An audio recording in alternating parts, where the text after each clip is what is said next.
Well, good evening, Dirtfish friends, and welcome to our end of day 2 review here at the Ypres Rally of Belgium. What a dramatic day we have had. This man behind us was leading going into the penultimate stage. A mistake on a 90 left though. The car went off the road, he damaged the steering. That's more or less how it came back into service. It looks almost undamaged. Something in the steering has broken. He had to park up the side of the road. He is out of the fight for the lead. That is Thierry Neuville. A massive disappointment, not just for Neuville, not just for Hyundai, but for the many hundreds of thousands of Belgian supporters who are out here in the stages cheering this man on. Really easy mistake to make, but he's out the rally. Yeah, it was actually very simple, slow left corner, and there was no information that it could be dirty or was dirty, and also when the gravel crew went through, the corner seems to be quite clean, but unfortunately when we arrived there was a hell of a dust in the corner, and it's easy visible on the pictures as well, and I just understeered in the ditch. I felt a hit when we went into the ditch, like a strange noise, so we could expect that something was not correct, and unfortunately the steering was damaged, so we couldn't carry on until the end of the stage. His teammate, Ott Tänak, leads the way. Tänak has had a fantastic day out there. He really has. He had issues this morning, don't forget that. This morning was quite troublesome for him. He had intermittent four-wheel drive issues. Dropped him back a little bit in that fight with Neuville, but Tänak persevered. Didn't do anything silly, didn't make any mistakes out there. This afternoon, that problem was resolved. He was strong. Quite a long way behind Neuville when Neuville made his mistake, but Tänak is the man who now leads at the end of day 2. His lead though is a mere 8.2 seconds over the chasing Elfyn Evans. You know, it was good to get the car fixed again, and obviously because our pre-event test was not really great, we had to choose another diff as a spare. So you know the settings were really exactly what we preferred, but in the end I managed to get used to it with few stages, and now the last 2 stages I felt good in the car. It was working, and yeah, it should be okay. You know, we know how much you want to win obviously for yourself, but you're also a team player. You want to see Hyundai doing well. We could tell from your comments at the end of the final stage just how disappointed you were with what Thierry did out there. It is a team game. He maybe wasn't playing that team game. I don't know what he was doing or what were his intentions. I mean, yeah, I'm not really disappointed. I just couldn't understand, but it is what it is. I don't really care, to be honest.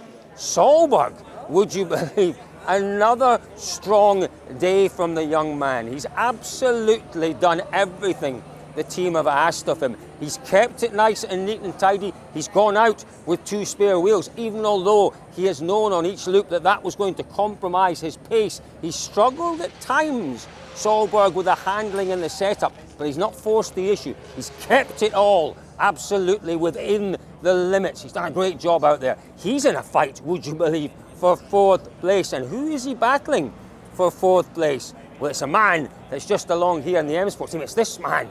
It is Adrien Fourmaux. He's had a fantastic day. He's been mega entertaining out there in the stages today. He's had a few moments himself, I'd have to say. You can see this one in the same spot that Craig Breen had his problem, but Fourmaux has been fantastic. He picked up a penalty late on in the day, I'd have to say. Had a little bit of a, shall we say, a disagreement with a policeman on a road section. He got held up for a little bit, was late into the stage, lost 10 seconds. He may try and get that back. But as it stands, Fourmaux is round about 14 seconds behind Solberg in that incredible battle for 4th place. The policeman, I don't think it's the right choice to do, so I prefer to stop. That's what Ogier did. I did not see the police. Yeah, because I was it. Thank you. Whose bay is this? I'll tell you whose bay that is. It is Craig Breen. Now, we were at that incident with Breen this morning. It was really unfortunate. He was just finding a feeling for the car. He was up on the splits, 2.6 seconds ahead of Robin Pera coming through. I think it was the 2nd stage of the morning? Cameraman, 2nd stage of the morning, wasn't it? Coming through at a good pace. He got caught out by a slippery 90 left. It tightened maybe a little bit more than he was expecting. And as you can see from this footage, it propelled him. It didn't propel him, he slid off, didn't he, into the ditch. The car then somersaulted. That was the end of Breen's rally. But earlier on, We saw them working on the car. The car's come out of the service bay and it's headed into Parc Fermé. So Breen will be back out on the road tomorrow morning. Whose car is this they're working on? We've got Formo's car, Gus Greensmith's car. Yeah, Greensmith had his own issues as well out there this morning. What did he do? Well, he made a mistake, big mistake, trying to push the braking. He's identified braking as being a bit of an issue. There's Julien Moncey. What a happy man he is. Tell you what we'll do. Shall we throw to a few words from Monsieur Moncey? We caught up with him earlier on. Let's hear from Julien Moncey. Yeah, we are very disappointed. I mean, for sure, Thierry and Martin are disappointed. The whole team is disappointed. That's how it is.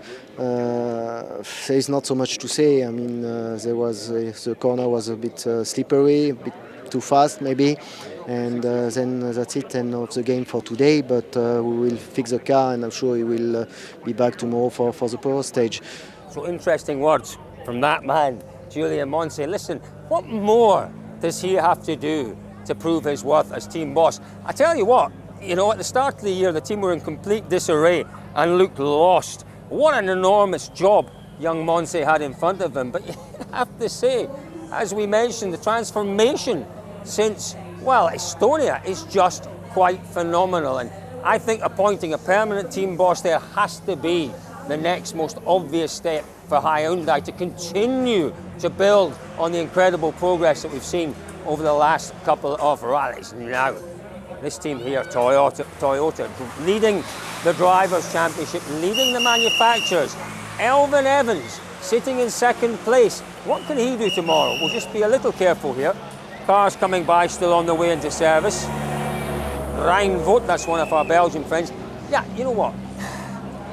Jari Matti said to us earlier on, they would be happy with second and third. It's a great haul of points in the manufacturers. It will increase their lead in the manufacturers' championship. But that is Elfyn Evans' car. He will not just settle for second place. Let's hear what Elfyn had to tell us earlier on. It's just I think the nature a bit of this rally, you know, with so much start-stop. It's very hard to know when it's dirty, how slow, because sometimes slower is faster, and yeah, it's not been easy to judge. Well, it's certainly a big ask, isn't it, for Elfyn Evans tomorrow? 50 or so Ks, 8 seconds to make up on Ott Tänak. He can do it. We know that he is a fabulously accomplished driver on tarmac, but he does have to find something a little extra tomorrow, Elfyn Evans. He hasn't been comfortable all weekend, but still banging in consistently good times. Rovanperä, what more can we say about Rovanperä? He had a few words with us earlier on, really to thank his service crew for just the most remarkable job. Let's hear from Kalle Rovanperä. The car is like new, so I think they changed everything. So yeah, the guys did an amazing job. Big thanks to them. The car was perfect today. You know, they seem to take just about every single part off it. Yeah, I think it was per chassis before they started to put it together. Yeah, an incredible job from the engineers and mechanics, the whole team at Toyota. But Lappi, Katsuta-san, Esa-Pekka Lappi, who'd have believed it, sitting in third place, doing nothing spectacular. Not spectacularly fast, but doing nothing spectacularly wrong out there. Sitting in third place, that would be a remarkable result for Esa-Pekka Lappi. Look at this, Ott Tänak, the man, the warrior. What can he do tomorrow? Oh, that man gets me so excited. What can he do tomorrow? Well, he can win this one and make it 2 in a row. Esa-Pekka Lappi's just down here, the man in third. Katsuta-san has had a funny old day out there. Once again, Brass Freddie Loix, 11 times winner of this event, heading back to his service area. Come this way, Katsuta-san. Oh, you know, it's a very strange thing. Hybrid issues once again for Takamoto Katsuta, but doing a really good job in keeping it nice and steady and keeping it on the road and not doing anything silly. So that is our third place driver, Esa-Pekka Lappi. Fantastic job. He's got a big smile on his face, and rightly so. He's done a wonderful job out there over the last 2 days. Elfyn Evans is standing next. This is the very special car that's being driven by Juha Kankinen, that hydrogen-powered Yaris. We talked to Juha earlier on, and he told us about this car. It's quite special indeed. So that is the man chasing down Ott Tänak. They have 51 kilometres, 4 stages tomorrow morning. Today has been the most dramatic of day. We've lost our lead driver from M Sport, Craig Breen. We have lost our lead driver from Hyundai, Thierry Neuville. Our lead driver from Toyota, if you like. Well, he crashed out yesterday, didn't he? What a dramatic event this has been. Is there more drama to come here at the Ypres Rally of Belgium? Well, we will be on the ground, covering every inch of those 51 kilometres tomorrow. Stick with us, folks, for all the action, all the excitement, the drama. Is there more jeopardy out there in the stages? There certainly is. Dirtfish.com is the place to be. So, good luck tomorrow, I should say.